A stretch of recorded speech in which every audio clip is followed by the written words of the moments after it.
দুই বন্ধুর ঘটনা যা আমি কোনো লেকচারে এখনো বলি নাই। আল্লাহ পাক এই সূরার মধ্যে একটা বিস্ময়কর ঘটনা বলছেন।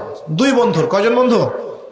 এক বন্ধু প্রচন্ড ধনী, এমন ধনী যে আল্লাহ পাক তাকে বড় বড় বাগান দিয়েছেন, খেজুরের, আঙ্গুরের, হ্যাঁ, বিশাল বিশাল বাগান, এবং তার মধ্য দিয়ে নদী চলছে। নদী, একটা নদী চলে যাচ্ছে ভিতর দিয়ে, দুই পাশে বাগান। তাহলে কত বড় প্রপার্টি চিন্তা করেন, একটু চিন্তা করেন। আমরা তো বিঘা আর এই যে শতকের হিসাব করি না। আল্লাহ বলছেন যে দুটো বিশাল জান্নাত দিয়েছিলাম তাকে, মানে বাগান দিয়েছিলাম, ফলের বাগান, মাঝখান দিয়ে নদী প্রবাহিত হচ্ছে, এবং প্রত্যেক বছর দুইবার করে এই জায়গায় ফসল ফলতো, প্রচুর ফসল হতো। তো এত ধন সম্পদ পাওয়ার পরে এই বন্ধু, মানে এই ব্যক্তি, তার এক গরিব বন্ধুকে নিয়ে এই বাগানে ঢুকেছে। ঢুকে হাঁটাহাঁটি করছে, গল্পগুজব করছে। গল্পগুজব করার এক পর্যায়ে গিয়ে এই ধনী বন্ধু বলে ফেলছে, কি বলছে? সে বলছে যে আনা আকসারু মিনকা মালা ওয়া আ'আজ্জু নাফারা। হে আমার দোস্ত, শোনো, আমি তোমার চাইতে মালে এবং সম্পদে অনেক সেরা। কে বলছে এটা? এই ধনী বন্ধু। আমরা কিন্তু এরকম কথা বলি না? এই ধনী বন্ধু হচ্ছে বস্তুবাদী মানুষ, মানে বাড়ি গাড়ি, টাকা করি, স্ট্যাটাস, এটাই তার কাছে সবকিছু। বুঝতে পারছেন কথা? সে তার বন্ধুকে বলছে, তুমি তো গরিব, আমি তোমার চেয়ে অনেক সেরা টাকায়, পয়সায়, ধন দৌলতে। এমন মানসিকতা আমাদের মধ্যে আছে না অনেকের? আচ্ছা, এবার সে আরো বলছে যে ওয়াদাখালা জান্নাতাহু ওয়া হুয়া যালিমুল লিনাফসি। সে তার জান্নাতে প্রবেশ করলো, তার নফসের উপর সে জুলুমও করে বসলো। কিভাবে জুলুম করলো? এভাবে সে বলছে, ক্বালা মা আযুন্নু আন তাবিদা হাযিহি আবাদা। কে বলছে এটা? এই ধনী বন্ধু। সে বলছে, হে আমার গরিব বন্ধু, শোনো, আমি মনে করি না, আমি বিশ্বাসই করি না, আমি মনে করি না যে আমার এই প্রপার্টি কখনো ধ্বংস হয়ে যাবে। আমি এটা বিশ্বাস করি না। বুঝতে পারছেন? ওই যে আমি পরকালে বিশ্বাস করি না, কিয়ামতে বিশ্বাস করি না, আখিরাতে বিশ্বাস করি না। কোন সভ্যতা বলেন? আচ্ছা, সে বলছে যে মা আযুন্নু আন তাবিদা হাযিহি আবাদা। আমি বিশ্বাস করি না, আমি মনে করি না যে এই প্রপার্টি কখনো ধ্বংস হতে পারে। ওয়া মা আযুন্নু সাআতা কায়িমা। আর আমি এটাও মনে করি না যে কিয়ামত কখনো হবে। বুঝতে পারলেন কথা? আমি এটাও বিশ্বাস করি না যে কিয়ামত কখনো হবে। তার মানে, জি শেষ করছি আমি, তার মানে কি এই বন্ধুটা বস্তুবাদী না? সে পরকালে বিশ্বাস করে না, কিয়ামতে বিশ্বাস করে না। সে তার ধন সম্পত্তির মোহে এত আসক্ত হয়ে গেছে যে সে মনে করে যে এটা কখনো আমার থেকে যাবে না। এমন চিন্তা আমাদের মধ্যে আছে না? এই চিন্তাটাকে আধুনিক পরিভাষায় বলা হয় মেটেরিয়ালিজম। কি বলা হয়? মানে বস্তুবাদ। মানে কি? বস্তুবাদ মানে ভোগবিলাস, বাড়ি গাড়ি, টাকা পয়সা, মত্ত থাকা, পরকাল বলে কিছু নাই। এই যে মেটেরিয়ালিজম। এখন এই বন্ধুটা বলছে, গরিব বন্ধু, একটু মনোযোগ দেন প্লিজ। এই বন্ধুটা বলছেন, গরিব বন্ধু, যে ক্বালা লাহু সাহিবুহু ওয়া ইউহাওয়ারু। গরিব বন্ধুটা তাকে বলছে, আকাফারতা বিল্লাযী খালাকাকা মিন তুরাব। হে আমার ধনী বন্ধু, তুমি কি সেই সত্তার সাথে কুফরি করছো যে তোমাকে মাটি থেকে সৃষ্টি করেছেন? সুম্মা মিন নুতফা, এরপর তোমাকে মায়ের গর্ভে নুতফা আকারে রেখেছিলেন। সুম্মা সাওয়াকা রাজুলা, এরপর তোমাকে এই পুরুষের আকৃতি দিয়েছেন। তুমি কি সেই সত্তা আল্লাহকে অস্বীকার করছো? মানে কিয়ামতকে অস্বীকার করার মধ্য দিয়ে তুমি আল্লাহকে অস্বীকার করছো কি?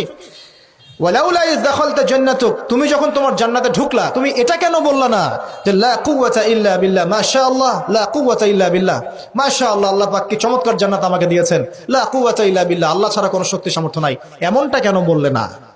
এমনটা না বলে কেন এইটা বললা যে ওয়া মা আযুন্নু সাআতা কায়িমা, আমি বিশ্বাস করি না যে কখনো কিয়ামত হবে, আমি বিশ্বাস করি না যে এইটা কখনো ধ্বংস হবে। এমনটা কেন বললা? তুমি কেন কুফরি করলা? এরপর যেটা হয়েছে, আল্লাহ রাব্বুল আলামিন এই যে বন্ধু, গরিব বন্ধু, তাকে দুনিয়া এবং আখিরাতে বিশাল নিয়ামত দিয়ে দিয়েছেন। আর এই ধনী বন্ধুর জান্নাতটাকে আল্লাহ পাক এক রাতের মধ্যে ধ্বংস করে রেখে দিয়েছে। এক রাতের মধ্যে পুরো জান্নাতকে ধ্বংস। পরের দিন সকালে সে এসে দেখে যে এটা কোন জায়গায় আসলাম, এটা আমার বাগান বাগিচা বলে মনে হচ্ছে না। সে হাত কসলাচ্ছিল এবং বলছিল, কোরআনে ভাবে বলছে, হাত কসলাচ্ছিল আর বলছিল যে হায়, আমি যদি আমার রবের সাথে শিরকটা না করতাম, হায়, আমি যদি আমার রবের সাথে কুফরি না করতাম, তাহলে আজকে আমার এই অবস্থা হয়তো হতো না। এই ঘটনাটা ঠিক পরে আল্লাহ পাক বলছেন, ওয়াদরিব লাহুম মাসালুল হায়াতিদ দুনিয়া। হে নবী মুহাম্মদ সাল্লাল্লাহু আলাইহি ওয়াসাল্লাম, তুমি এবার তোমার উম্মতের কাছে দুনিয়ার দৃষ্টান্তটা পেশ করো। দুনিয়ার দৃষ্টান্তটাও ঠিক এরকমই, এই ফসলের ক্ষেতের মতোই। প্রথমে বৃষ্টিপাত হয়, ফসল সবুজ হয়, মানুষ খুব পুলকিত হয়ে যায়, কি চমৎকার ফসল ফলেছে। এরপর সেই গাছগুলো হলুদ হয়ে যায়, তারপর সেগুলো খড়কুটা হয়, চুলায় চলে যায়। এই হয় না? এই গল্পটার সাথে, ঘটনার সাথে দুনিয়ার জীবনে মিল আছে না? এটা কোন সূরায় আছে? কাহফে। আর এই সূরা আপনাকে দাজ্জাল থেকে বাঁচাবে না? এখানে আপনার হেদায়েত শোনেন, দাজ্জাল এবং তার অনুসারীরা এবং ওই সমসাময়িক ফিতনাময় যুগে বেশিরভাগ মানুষ বস্তুবাদী হয়ে যাবে, হয়ে যায় নাই? এবং বেশিরভাগ মানুষ এই দুনিয়ার ধন সম্পদ চাকচিক্যের মোহে পড়ে যাবে, পড়ে নাই? পড়েছে কিনা? পড়েছে। এবং শুধু তাই নয়, তারা পরকালীন কনসেপ্টগুলোকে অস্বীকার করা শুরু করবে। ওই যে বললাম, আল্লাহ, ফেরেশতা, মালায়েকা, আখিরাত এগুলো কিছু বিশ্বাস করবে না, মানুষকে ধর্মহীনতার দিকে নিয়ে যাবে। এটা নিয়ে যাচ্ছে না? এই তিনটা জিনিস খুব চলছে সমাজে এখন। একটা হচ্ছে এলিমিনেশন, মানে আল্লাহর কনসেপ্টটাকে বাদ দিয়ে দেওয়া। একটা হচ্ছে মেটারিয়ালিজম, মানে বস্তুবাদিতা। একটা হচ্ছে চ্যালেঞ্জ এগেইনস্ট রিলিজন, ধর্মের এগেইনস্টে চ্যালেঞ্জ করা। এগুলো চলছে না এখন? তো দেখুন, দাজ্জালের সভ্যতায় এগুলো হবে। এর সাথে আপনার বর্তমান সময়ের মিল কোথায়?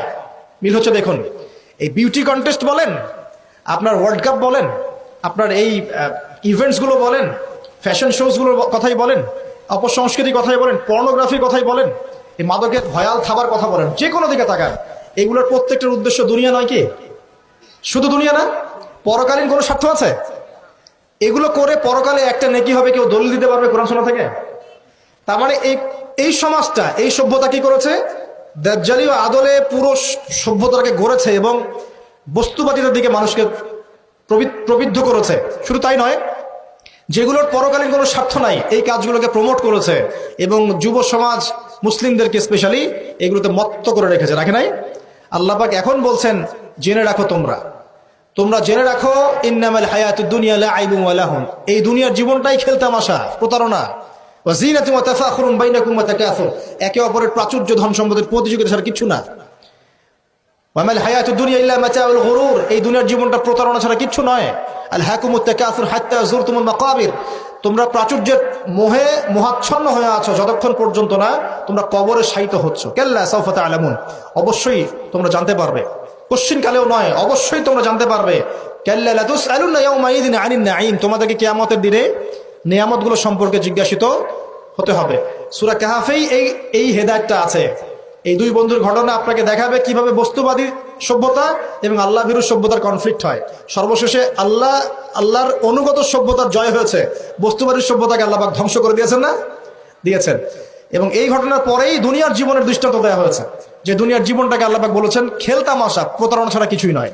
হ্যাঁ, কেউ যদি বলে খেলাধুলার কোনো দলিল কোরআনে আছে কিনা, আমি বলবো হ্যাঁ আছে। আল্লাহ পাক বলেছেন, ওয়ামা হাদিহিল হায়াতুদ দুনিয়া ইল্লা মাতাউল গুরুর ইলামু আন্নামাল হায়াতুদ দুনিয়া লাইবুন ওয়া লাহু। অতএব খেলাধুলার দলিল কোরআনে আছে। আল্লাহ পাক বলছেন, দুনিয়ার জীবনটাই তোমাদের খেলাধুলার প্রতারণা, ধোঁকা। কি বুঝলেন?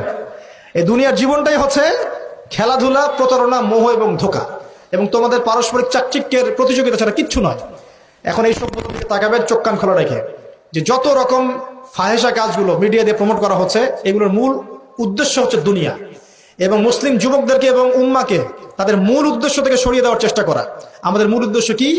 এক, আমাদের মূল উদ্দেশ্য ছিল জ্ঞান অর্জন করা। মূল উদ্দেশ্য ছিল জ্ঞান অর্জন করে আমল করা, আল্লাহ পাকের জমিনে দ্বীনের প্রচার করা। আমাদের পৃথিবীর মূল উদ্দেশ্য ছিল কি?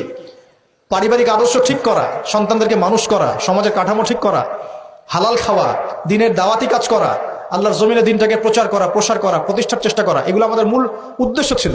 এখান থেকে সরিয়ে এনে আমাদের সবার চোখকে এখন বিভিন্ন আমোদ প্রমোদ ফুর্তির দিকে ফোকাস করে রাখা হয়েছে, এবং এর ফলশ্রুতিতে আমরা আমাদের দুনিয়াতে আসার উদ্দেশ্যটা কিন্তু ভুলে গেছে।